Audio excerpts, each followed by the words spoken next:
नमस्कार दोस्तों, स्वागत है आपका आपके अपने YouTube channel current affairs by MK sir पर।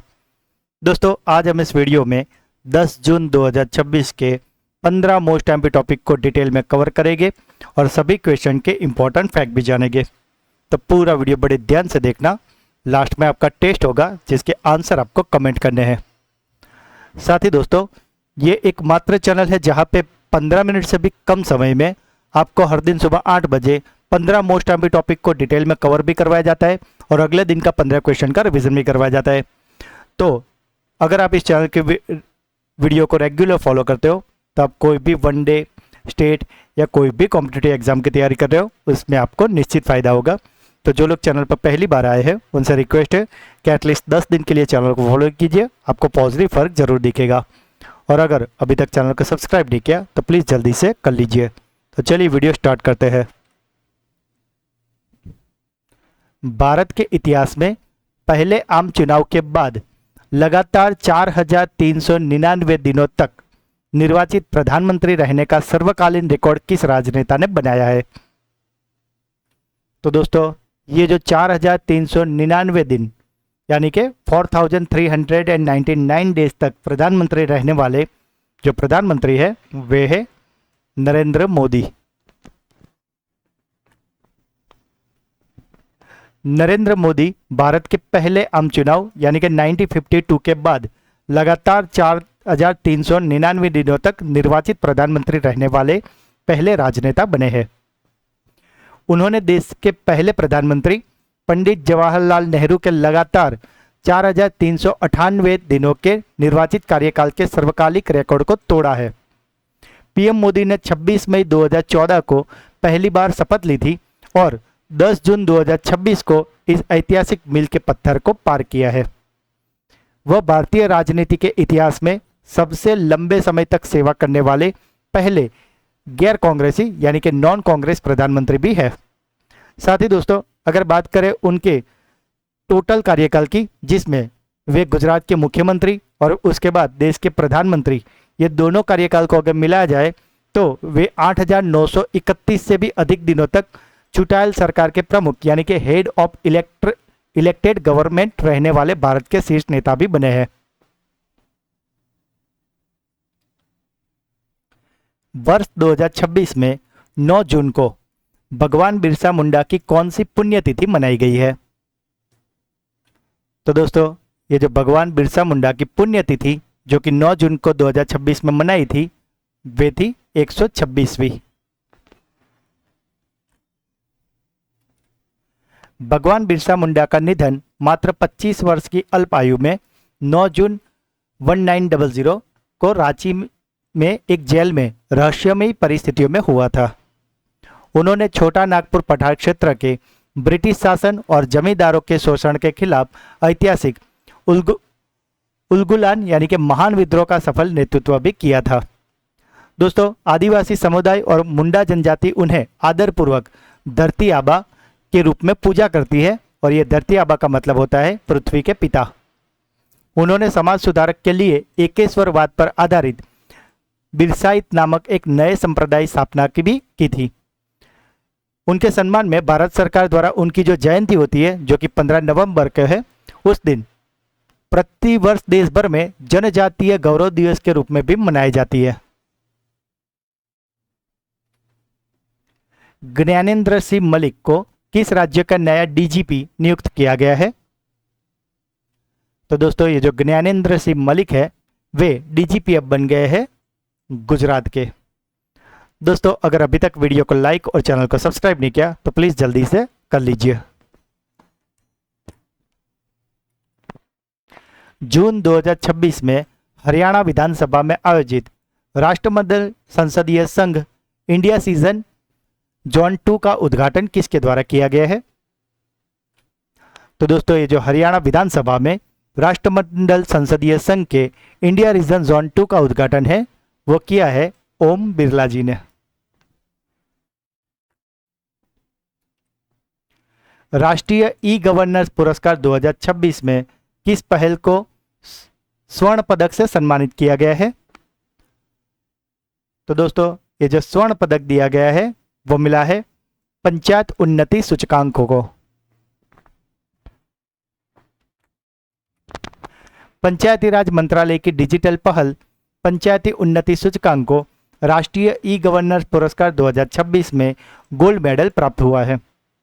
इस सूचकांक का मुख्य उद्देश्य है डेटा संचालित गवर्नेंस के माध्यम से ग्रामीण क्षेत्रों और पंचायतों के वास्तविक विकास व प्रदर्शन का सटीक मूल्यांकन करना।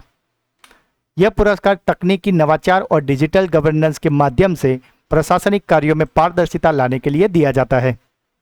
यह प्रणाली जमीनी स्तर पर सरकारी योजनाओं की निगरानी, संसाधन आवंटन और नीति निर्धारण में एक महत्वपूर्ण डिजिटल टूल साबित हुई है। गृह मंत्री अमित शाह ने सबरी सम भवन का उद्घाटन कहाँ किया है? तो दोस्तों, ये जो सबरी सम भवन है, जिसका उद्घाटन हमारे गृह मंत्री अमित शाह ने 7 जून को किया था नई दिल्ली में।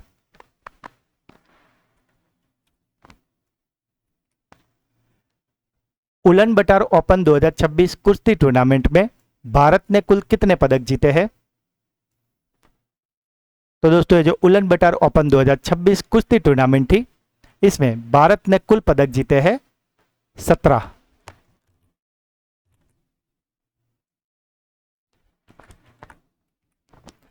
भारतीय पहलवानों ने मंगोलिया के उलन बटोर में आयोजित इस राष्ट्रीय टूर्नामेंट में शानदार प्रदर्शन करते हुए कुल 17 पदक अपने नाम किए हैं। इस प्रतियोगिता में भारतीय महिला पहलवान नेहा सांगवान ने अपने बार वर्ग में बेहतरीन खेल दिखाते हुए गोल्ड मेडल भी जीता है। यह प्रतिष्ठित कुश्ती प्रतियोगिता मंगोलिया की राजधानी उलान बटोर में आयोजित की गई थी और यह टूर्नामेंट भारतीय जूनियर और सीनियर पहलवानों को अंतर्राष्ट्रीय स्तर पर अपनी रैंकिंग सुधारने और आगामी वर्ल्ड चैंपियन के लिए अनुभव प्राप्त करने के लिए एक बड़ा मंच भी माना जाता है। साथ ही दोस्तों, मई मंथ का मंथली करंट अफेयर्स वीडियो, जिसमें हमने मई मंथ के मोस्ट टाइम पे 200 MCQ करवाए हैं। तो दोस्तों, अगर आप ये वीडियो देख लोगे तो मई मंथ के मंथली करंट अफेयर्स रिगार्डिंग आपको और कुछ भी देखने की जरूरत नहीं पड़ेगी। इस वीडियो का लिंक आपको इसी वीडियो के डिस्क्रिप्शन में दिया हुआ है। तो दोस्तों, इसे आप अवश्य देख लेना। और अगर आपको अगले किसी भी मंथ का वीडियो चाहिए तो सभी हमारे चैनल पर अवेलेबल है, जिसमें हमने हर मंथ के ऐसे मोस्ट टाइम पे 200 MCQ करवाए हैं।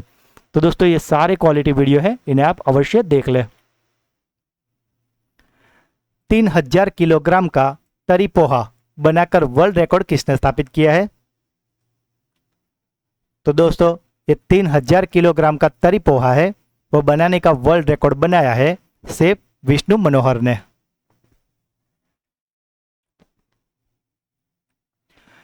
सेलिब्रिटी शेफ विष्णु मनोहर ने विश्व पोहा दिवस के खास अवसर पर महाराष्ट्र के नागपुर में रिकॉर्ड तोड़ 3000 किलोग्राम तरी पोहा तैयार किया है। इस विशाल आयोजन का मुख्य उद्देश्य है नागपुर के इस पारंपरिक और बेहद लोकप्रिय व्यंजन यानी कि तरी पोहा को वैश्विक स्तर पर एक बड़ी पहचान दिलाना था। नागपुरी तरी पोहा की अगर बात करें तो वे तीखे और मसालेदार यानी कि ग्रेवी होती है, जिसे विशेष रूप से प्रोटीन से भरपूर देसी काली चनों से बनाया जाता है। हर साल 7 जून को देश और दुनिया भर में विश्व पोहा दिवस के रूप में मनाया जाता है। भारत का पहला निजी चिकित्सा संग्रहालय कहाँ स्थापित किया गया है? तो दोस्तों, ये जो भारत का पहला प्राइवेट मेडिकल म्यूजियम है वो बना है केरलम में। आयुष्मान भारत प्रधानमंत्री जन आरोग्य योजना को लागू करने वाला देश का 36वां राज्य या केंद्र शासित प्रदेश कौन सा बना है? तो दोस्तों, ये जो PMJ है, प्रधानमंत्री जन आरोग्य योजना आयुष्मान भारत, इसे लागू करने वाला 36वां राज्य बन गया है पश्चिम बंगाल। किस राज्य सरकार ने तंबाकू या निकोटीन युक्त सभी उत्पादनों को 1 साल के लिए पूर्ण प्रतिबंध कर दिया है? तो दोस्तों, ये जो जितनी भी तंबाकू प्रोडक्ट होती है उन सभी को 1 साल के लिए पूर्ण प्रतिबंध लगा दिया है नागालैंड ने। मंगोलिया में आयोजित वर्ल्ड रेसलिंग चैंपियनशिप 2026 में किस भारतीय रेसलर ने स्वर्ण पदक जीता है? तो दोस्तों, ये जो मंगोलिया में जो वर्ल्ड रेसलिंग चैंपियनशिप 2026 हुई थी उसमें 59 किलोग्राम की वुमेन रेसलिंग में नेहा सांगवान ने गोल्ड मेडल जीत लिया है।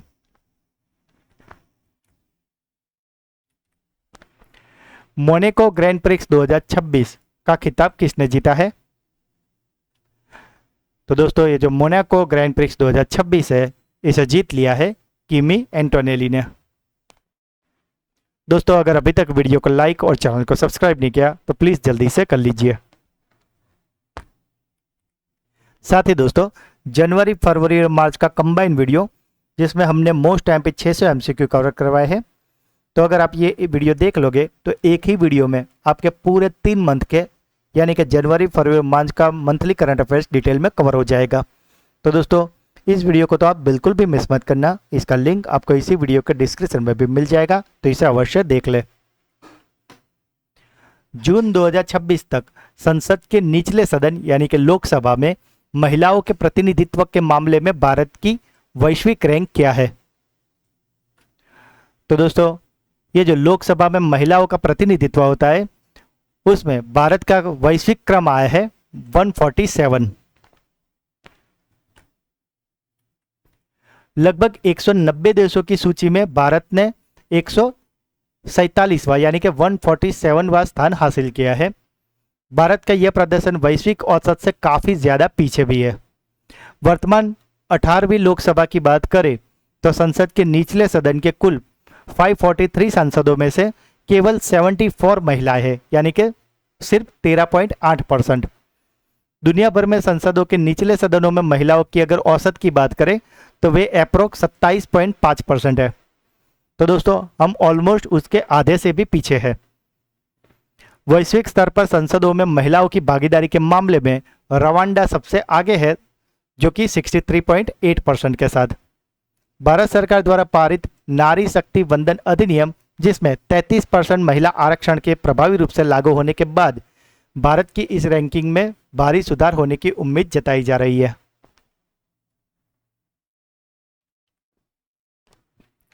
SAFF महिला चैंपियनशिप 2026 का खिताब किस देश ने जीता है? तो दोस्तों ये जो SAFF महिला चैंपियनशिप 2026 थी इसे जीत लिया है हमारे देश भारत ने, जिसने फाइनल में हराया था बांग्लादेश को। तो दोस्तों ये थे आज के 15 मोस्ट टाइम पे टॉपिक। अब बारी है आपकी ब्रेन बूस्टर क्विज की जिसके आंसर आपको कमेंट करने हैं। तो आज का पहला सवाल, भारत के इतिहास में पहले आम चुनाव के बाद लगातार 4399 दिनों तक निर्वाचित प्रधानमंत्री रहने का सर्वकालीन रिकॉर्ड किस राजनेता ने बनाया है?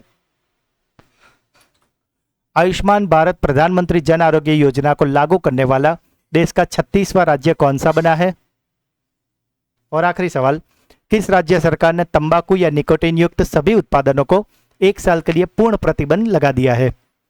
तो दोस्तों तीनों क्वेश्चन के आंसर आपको मुझे कमेंट में बताने हैं क्योंकि मैं हर कमेंट पढ़ता हूं और हर कमेंट का रिप्लाई मैं अवश्य से करता हूं। तो दोस्तों अब बारी है हमारे सुपर फास्ट फ्लैश रिवीजन की, जिसमें जो कल के 15 क्वेश्चन थे उसका एक फटाफट से फ्लैश रिवीजन कर लेते हैं। तो दोस्तों कल का पहला सवाल था, विश्व प्रत्यायन दिवस प्रतिवर्ष किस तिथि को मनाया जाता है? तो दोस्तों ये जो विश्व प्रत्यायन दिवस है वो मनाया जाता है 9 जून को। किस राज्य की महिला सुरक्षा विंग ने महिलाओं के लिए स्त्री राइड सेवा लॉन्च की है? तो दोस्तों ये जो स्त्री राइड है इसे लॉन्च की है तेलंगाना ने। 10 पैसे का पोस्ट कार्ड पुस्तक के लेखक कौन है? तो दोस्तों 10 पैसे के पोस्ट कार्ड को लिखा है S.A. अहमद ने। कार्टूनिंग में उत्कृष्टता के लिए प्रतिष्ठित बार्टन अवार्ड 2026 के लिए किसे चुना गया है? तो दोस्तों बार्टन अवार्ड 2026 के लिए चुने गए हैं सुभानी शेख। पहली बार संयुक्त राष्ट्र सुरक्षा परिषद के लिए किस देश को चुना गया है? तो दोस्तों ये चुना गया है किर्गिस्तान। फ्रेंच ओपन 2026 महिला सिंगल्स का खिताब किसने जीता है? तो दोस्तों ये जो फ्रेंच ओपन 2026 है इसे जीत लिया है मीरा एंड्रीवा ने। किस देश में छत्रपति शिवाजी महाराज की मूर्ति लगाने की घोषणा की गई है? तो दोस्तों ये जो छत्रपति शिवाजी महाराज की मूर्ति है वो लगने वाली है इजराइल में। भारत नेट पहल के तहत समृद्धि केंद्रम का उद्घाटन कहाँ किया गया है? तो दोस्तों ये जो समृद्धि केंद्रम है इसका उद्घाटन हुआ है आंध्र प्रदेश में। भारत के 7वें क्षेत्रीय मौसम विज्ञान केंद्र का उद्घाटन हाल ही में कहाँ किया गया है?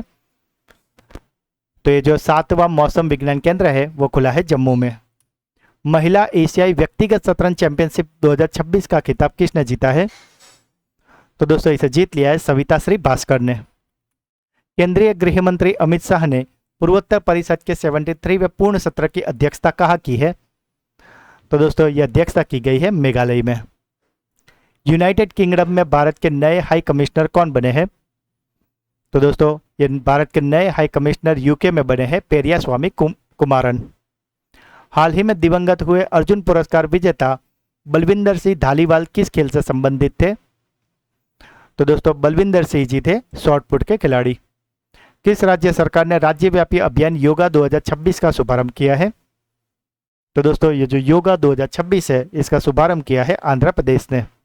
39वें राष्ट्रीय खेल 2027 की मेजबानी कौन सा राज्य करेगा? तो दोस्तों ये 39वें राष्ट्रीय खेल होने वाले हैं मेघालय में। तो दोस्तों ये थे कल के 15 मोस्ट टाइम टॉपिक। जैसे फिलहाल तो हमने काफ़ी क्विक रिवीजन किया है, पर कल के वीडियो में हमने सारे क्वेश्चन को काफ़ी डिटेल में और अच्छे से पढ़ाया था। तो अगर अभी तक आपने वो वीडियो नहीं देखा तो उसे आप अवश्य देख लेना, उसका लिंक आपको इसी वीडियो के डिस्क्रिप्शन में भी मिल जाएगा। और अगर आप हमारे चैनल के वीडियो को डेली फॉलो करोगे तो यकीन मानिए करंट अफेयर्स के रिगार्डिंग आपका एक भी मार्क्स नहीं कटेगा और काफ़ी कम समय में आप सबसे बढ़िया तैयारी आराम से कर पाओगे, क्योंकि हम 15 मिनट से भी कम समय में 15 मोस्ट टाइम टॉपिक आपको डेली डिटेल में कवर करवाते हैं। तो दोस्तों अगर आज का ये वीडियो आपको अच्छा लगा है तो जल्दी से इसे लाइक कर दीजिए। जो भी क्वेश्चन पूछे गए या अगर आपका कोई डाउट है तो उसे कमेंट में बताएं और इस वीडियो के लिंक को अपने सभी व्हाट्सएप और टेलीग्राम ग्रुप में जल्दी से जल्दी अभी शेयर कर लीजिए। और अगर अभी तक चैनल को सब्सक्राइब नहीं किया तो प्लीज़ जल्दी से कर लीजिए। तो मिलते हैं अगले वीडियो में, तब तक के लिए पढ़ते रहिए, आगे बढ़ते रहिए। जय हिंद, जय भारत।